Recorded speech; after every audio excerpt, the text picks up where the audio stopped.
ಸಚಿವ ಜಮೀರ್ ಅಹಮದ್ ಅವರು ವಿಜಯನಗರದಲ್ಲಿ ಧ್ವಜಾರೋಹಣ ಮಾಡದ ವಿಚಾರಕ್ಕೆ ಸಂಬಂಧಿಸಿದಂತೆ ಬಿಜೆಪಿ ಮೊಸರಿನಲ್ಲಿ ಕಲ್ಲು ಹುಡುಕುವ ಕೆಲಸ ಮಾಡುತ್ತಿದೆ ಎಂದು ಸಹಕಾರ ಸಚಿವ ಹಾಗೂ ಜಿಲ್ಲಾ ಉಸ್ತುವಾರಿ ಸಚಿವ ಲಕ್ಷ್ಮಣ ಸವದಿ ಟೀಕಿಸಿದರು.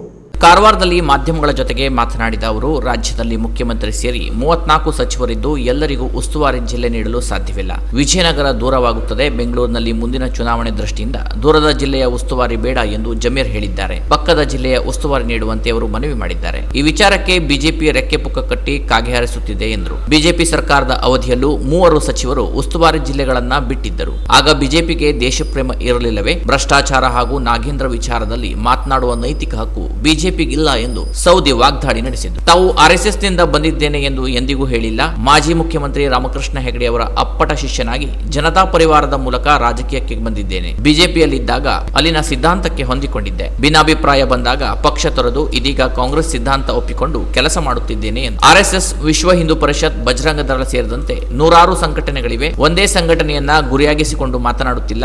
ಒಂದು ಬೆರಳು ಬೇರೆಯವರತ್ತ ತೋರಿಸಿದರೆ 4 ಬೆರಳು ನಮ್ಮತ್ತಲೇ ಇರುತ್ತವೆ ಎಂಬ ಅರಿವು ಬಿಜೆಪಿಯವರಿಗೆ ಇರಬೇಕು. ಆತ್ಮಸಾಕ್ಷಿ ಇಲ್ಲದೆ ಬೂಟಾಟಿಕೆ ಮಾತುಗಳನ್ನಾಡುತ್ತಿರುವ ಬಿಜೆಪಿ ತನ್ನದೇ ಇಮೇಜ್ ಕೆಡಿಸಿಕೊಳ್ಳುತ್ತಿದೆ ಎಂದು ಸವದಿ ಟೀಕಿಸಿದರು.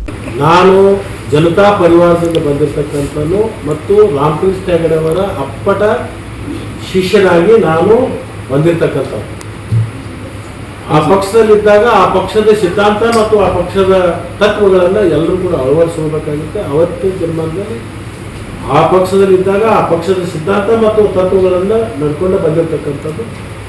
ಅವರೇ ನಮಗೆ ವ್ಯತ್ಯಾಸಗಳು ಬಂದಂಥ ಸಂದರ್ಭದಲ್ಲಿ ಆ ಪಕ್ಷವನ್ನು ಬಿಟ್ಟು ನಾನು ಕಾಂಗ್ರೆಸ್ ಪಕ್ಷಕ್ಕೆ ಬಂದೆ. ಈಗ ಈ ಪಕ್ಷದ ಸಿದ್ಧಾಂತವನ್ನು, ಈ ಪಕ್ಷದ ತತ್ವವನ್ನು ಇಟ್ಕೊಂಡು ನಾನು ಹೋಗಬೇಕಾಗುತ್ತೆ.